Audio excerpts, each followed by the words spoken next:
గూడెంలోని శ్రీ చైతన్య పాఠశాల ముందు విద్యార్థి సంఘాల నాయకులు ధర్నా చేపట్టారు. సూర్యాపేట జిల్లా మున్సిపాలిటీ పరిధిలోని బీబీగూడెంలోని శ్రీ చైతన్య పేరుతో నడుస్తున్న ప్రైవేట్ పాఠశాలలపై అనుమతులు లేకుండా బోధన నిర్వహిస్తున్నారని ఆరోపిస్తూ విద్యార్థి సంఘాల నాయకులు తీవ్రంగా ఆందోళన చేపట్టారు. సిబిఎస్ఈ పాఠ్య పుస్తకాలను పక్కనే ఉన్న ఓ ఇంట్లో విక్రయిస్తున్నారని, ఫ్లెక్సీలు ఏర్పాటు చేసి సదరు పాఠశాల పేరు మార్పిడి చేస్తూ ప్రచారం చేస్తున్నారని మండల విద్యాధికారి కళాకారిణి ఫిర్యాదు చేశారు. ఇక ఫిర్యాదు ఆధారంగా మండల విద్యాధికారి సంఘటన స్థలానికి వచ్చి పరిస్థితిని సమీక్షించారు.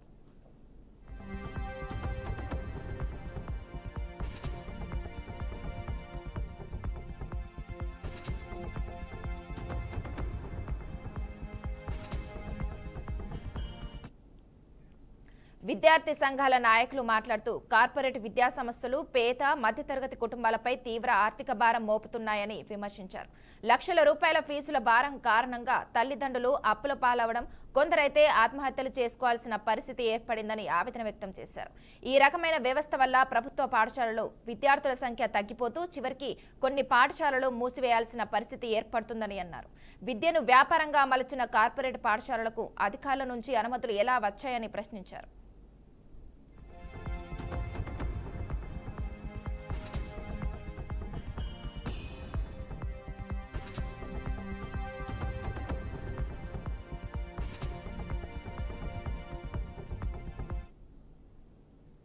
ఇప్పటికే శ్రీ చైతన్య పాఠశాలలో గత ఏడాది నుంచే సిబిఎస్ఈ సిలబస్ బోధిస్తున్నప్పటికీ అధికారుల వైఖరిలో జాప్యం ఉందని విద్యార్థి సంఘాల నాయకులు ఆరోపిస్తున్నారు.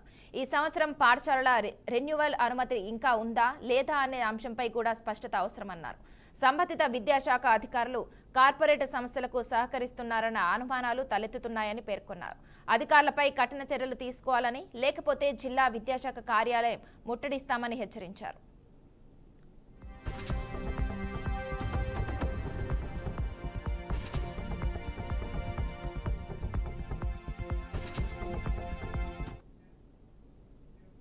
ఇక ఇదే అంశంపై మరింత సమాచారం మా ప్రతినిధి సల్మాన్ లైవ్ లో అందిస్తారు. సల్మాన్, చెప్పండి.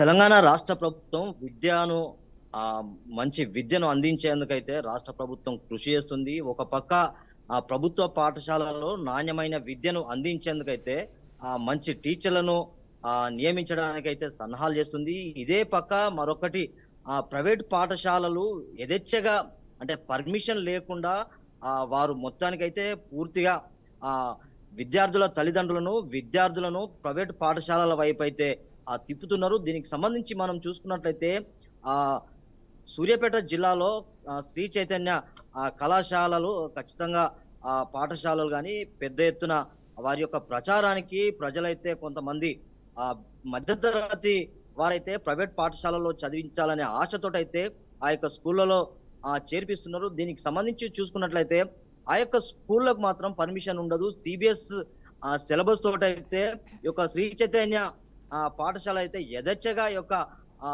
వివిధ ప్రాంతాలలో ఖచ్చితంగా పెద్ద ఎత్తున కన్స్ట్రక్షన్ తోటి లేకుంటే గతంలో ఉన్న పాఠశాలలను కొనుగోలు చేసి దానికి సిబిఎస్ సిలబస్ తోటి శ్రీ చైతన్య స్కూల్ గా పేరు మార్చి వారు యథేచ్ఛగా వ్యాపారం చేస్తున్నారు. ఈ యొక్క విద్యను పూర్తిగా మొత్తం వ్యాపారం చేస్తున్నారు. విద్యార్థి సంఘాలు ఆ యొక్క శ్రీ చైతన్య స్కూల్ యాజమాన్యంపై లేకుంటే ఎక్కడైతే స్కూల్ ఉంటాయో ఆ యొక్క స్కూళ్ళ మీద ఆందోళన కార్యక్రమానికి శ్రీకారం అయితే చుడుతున్నారు. ఖచ్చితంగా అలాంటి స్కూళ్లను, పర్మిషన్ లేని స్కూళ్లను ఖచ్చితంగా సీజ్ చేయాలి. ఎవరైతే ఆ చైర్మన్ ఉంటారో దానికి సంబంధించి వారి మీద కూడా క్రిమినల్ చర్యలు చేపట్టాలి. ఎందుకంటే పేద మధ్యతరగతి విద్యార్థులను కొంత అధిక ఫీజులతోటి వసూలు చేసి దానికి పూర్తిగా చూసినట్లయితే ఖచ్చితంగా దానికి సంబంధించి పర్మిషన్ అయితే ఉండదు.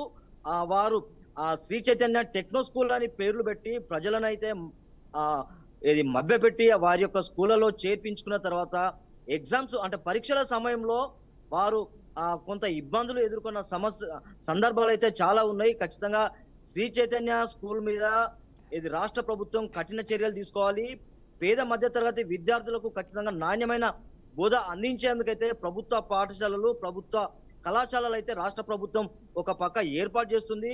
కానీ ఈ శ్రీ చైతన్య టెక్నో స్కూల్ అయితే సిబిఎస్ సిలబస్ తోటి అంటే దేశంలో సిబిఎస్ సిలబస్ అనేది చాలా మందికి అలాంటి కళాశాలల పాఠశాలలో చదివించేందుకైతే విద్యార్థులు కొంత ముందుకు వస్తారు. కానీ ఇదే ఆసరగా భావించి శ్రీ చైతన్య స్కూల్ మాత్రం ఖచ్చితంగా వారికి పర్మిషన్ ఉండదు. ఒకవేళ పర్మిషన్ ఉన్నా రెన్యువల్ చేసుకునే అవకాశాలు అయితే చాలా తక్కువ ఉంటది. స్కూల్ ఒక దగ్గర ఉంటది, పర్మిషన్ ఒక దగ్గర ఉంటది, స్కూల్ ఒక దగ్గర ఉంటది. అంటే ఒకే స్కూల్ తోటి వివిధ బ్రాంచీల పేరుతోనైతే పెద్ద ఎత్తున ఈ యొక్క వ్యాపారం చేస్తున్నారు. పేద మధ్య తరగతి విద్యార్థులను ఆకర్షించేందుకు మొదటగా ఫీజు తక్కువ అని చెప్పి పూర్తిగా ఆ ఎగ్జామ్స్ ఆ సమయంలో మాత్రం పెద్ద ఎత్తున డబ్బులు గుంజుతున్నారు. ఖచ్చితంగా అలాంటి ఫీజులు కట్టలేని బాధిత కుటుంబాలు చాలా మంది ఆందోళన కార్యక్రమం అయితే చేపట్టారు. కొంతమంది ఫీజులు కట్టలేని పరిస్థితి, కొంత నామూషిగా ఫీల్ అయి ఆత్మహత్యలు చేసుకున్న సందర్భాలు అయితే రాష్ట్రంలో కోకొల్లలు కనిపిస్తున్నాయి. ఖచ్చితంగా ఈ యొక్క శ్రీ చైతన్య స్కూల్ మీద ఖచ్చితంగా విద్యాశాఖ అధికారి లేకుంటే రాష్ట్ర ప్రభుత్వం కఠిన చర్యలు తీసుకోవాలని అయితే విద్యార్థి సంఘాలు ఇప్పటికే పిలుపునిచ్చాయి. లేదంటే ఖచ్చితంగా ఆ యొక్క సూర్యాపేట జిల్లా వ్యాప్తంగా ఆందోళన కార్యక్రమానికి అయితే ఖచ్చితంగా శ్రీకారం చుడతాం. అన్ని విద్యార్థి సంఘాలతోటి ఈ యొక్క శ్రీ చైతన్య స్కూల్ ఎక్కడెక్కడైతే ఉంటాయో ఖచ్చితంగా వారి యొక్క పాఠశాలలో పెద్ద ఎత్తున ఆందోళన కార్యక్రమానికి అయితే శ్రీకారం చుడతామంటున్నారు. ఖచ్చితంగా శ్రీ చైతన్య ఆ యొక్క స్కూల్ మీద ఖచ్చితంగా చర్యలు తీసుకోవాలని అయితే డిఓకు వినతి పత్రం ఇచ్చేందుకైతే విద్యార్థి సంఘాలు అయితే ముందుకు వచ్చేందుకు సిద్ధంగా ఉన్నది. ఓకే, చెప్పండి, అసలు ప్రైవేట్ స్కూల్లో ఒక శ్రీ చైతన్య కాకుండా అన్ని ప్రైవేట్ స్కూళ్ళల్లో కూడా అధిక ఫీజులు వసూలు చేస్తున్నారు. అసలు దీని గురించి ప్రభుత్వం ఎందుకు స్పందించడం లేదు? ఇంకా గవర్నమెంట్ స్కూల్స్ వస్తే ఇలాంటి ప్రాబ్లమ్స్ ఏం రావు కదా? మధ్యతరగతి వాళ్ళు కూడా ఫీజుకి ఇబ్బంది పడాల్సిన అవసరం ఉండదు కదా? మనం చూసుకున్నట్లయితే ప్రభుత్వం నాణ్యమైన విద్య అందించేందుకైతే ఖచ్చితంగా బీఈడి చేసిన టీచర్లను ప్రభుత్వం అయితే నియమిస్తుంది. కానీ ఇలాంటి ప్రైవేటు పాఠశాలలు అయితే ఖచ్చితంగా బీఈడి లేకుండానే వారు పెద్ద మొత్తంలో చదువుకున్న వారిని కొంత లేదా పీజీ ఉన్న వారిని లేకుంటే డిగ్రీ ఉన్న వారిని అయితే టీచర్లుగా వారు రిక్రూట్ చేసుకొని పెద్ద ఎత్తున మోసం చేస్తున్నారు. నాణ్యమైన విద్య ప్రభుత్వ పాఠశాలలోనే అందుతుంది. కానీ ఈ యొక్క ప్రైవేట్ పాఠశాలల్లో అంటే సిబిఎస్ సిలబస్ తోటే కొంతమంది విద్యార్థుల తల్లిదండ్రులను కొంత ముందుకు వచ్చేందుకైతే సిద్ధంగా ఉన్నారు. కానీ చూసుకున్నట్లయితే రాష్ట్ర వ్యాప్తంగా ప్రతి ప్రైవేట్ పాఠశాలలో ఇలాంటి మోసం ఖచ్చితంగా జరుగుతుంది. ఈ యొక్క మోసాన్ని అరికట్టేందుకైతే ఖచ్చితంగా విద్యార్థి సంఘాలు ముందుండి ఆందోళన కార్యక్రమం చేపట్టినా ఖచ్చితంగా దీనికి సంబంధించి విద్యాశాఖ అధికారులు కొంత వారి దగ్గర ముడుపులు తీసుకొని వారికి పర్మిషన్ ఉందంటే అయితే కొంత ఆరోపణలు అయితే వినబడుతున్నాయి. ఖచ్చితంగా రాష్ట్ర ప్రభుత్వం కూడా ఖచ్చితంగా ఇలాంటి ప్రైవేటు పాఠశాలల మీద కఠిన చర్యలు తీసుకోవాలి. మనం చూసుకున్నట్లయితే మాజీ ఐపీఎస్ అధికారి ఆకునూరి మురళి ఖచ్చితంగా ఈ యొక్క విద్యా వ్యవస్థను మొత్తం పూర్తిగా ప్రభుత్వ పరం చేయాలి, ప్రతి విద్యార్థికి విద్యను అందించేందుకైతే ప్రభుత్వం ముందుకు రావడానికి సిద్ధంగా ఉంది.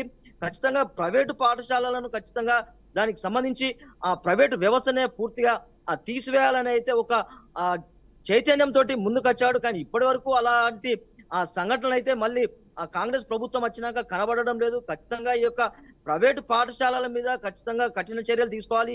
ఎవరికైతే పర్మిషన్ ఉండకుండా ఈ యొక్క స్కూళ్ళను నడుపుతున్నారో వారి మీద క్రిమినల్ కేసులు పెట్టాలని అయితే విద్యార్థి సంఘాలు ఆందోళన చేస్తున్నాయి. ఖచ్చితంగా అలాంటి పాఠశాలలు ఖచ్చితంగా కఠిన చర్యలు తీసుకొని విద్యార్థుల భవిష్యత్తును దృష్టి పెట్టుకొని ప్రభుత్వ పాఠశాలలో విద్యార్థులకు లేకుంటే గురుకుల పాఠశాలలో ఖచ్చితంగా అలాంటి వారిని ఆ యొక్క పాఠశాలలో చేర్పిస్తే వారి ఖచ్చితంగా మంచి విద్యను అభ్యసించి దేశానికి లేకుంటే మంచి ప్రయోజకులకు తీర్చిదిద్దేందుకు ప్రభుత్వ పాఠశాలలో అయితే పెద్ద ఎత్తున కృషి చేస్తున్న ఒక పక్క ప్రైవేటు విద్యా వ్యవస్థ పూర్తిగా మొత్తం వ్యాపారం చేసి పేద ప్రజలను అయితే పూర్తిగా డబ్బులు గుంజేందుకైతే ఈ యొక్క వ్యాపారం చేస్తున్నది అని విద్యార్థి సంఘాలు అయితే ఆరోపిస్తున్నాయి.